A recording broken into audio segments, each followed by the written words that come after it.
Hello friends, இந்த வீடியோல எப்படி ரொம்ப ஃபாஸ்டா ஒரு ஸ்பைசி பாஸ்தா பண்றதுதாங்க பார்க்க போறோம். இதுல ஒண்ணுமே தேவையில்லைங்க. ரொம்ப சிம்பிளா ஃபாஸ்டா பண்ணிரலாம்.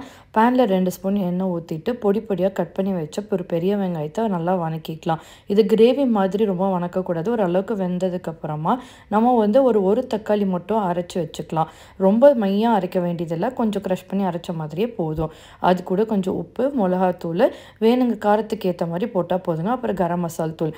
இந்த 3 மட்டும் இருந்தா போதுங்க. நல்லா வதக்கி விட்டுட்டே இருக்கணும். நம்ம தக்காளி அரைச்சப்போ வந்த ஒரு தண்ணி மாதிரி விடும்ல, அது நல்லா சுண்டுற அளவுக்கு நல்லா வதக்கிக்கணுங்க. ரொம்ப பொரியல் மாதிரி வதக்கிட வேண்டாம். கொஞ்சம் கிரேவி டைப்ல இருந்தா போதும். நான் சுடுதண்ணில பாஸ்தா போட்டு வேக வச்சு அது வடிகட்டி வச்சிருக்கேன். இதுக்கு முன்னாடியே எப்படி பாஸ்தா வேக வைக்கிறதுங்கிறது ஒயிட் பாஸ்தா வீடியோல இருக்கு. கீழே டிஸ்கிரிப்ஷன்ல பாருங்க. இது நல்லா ட்ரை பண்ணி வச்ச பாஸ்தாவை லைட்டா கிளறி விட்டா போதும். அடுப்பை நிறுத்திட வேண்டாம்.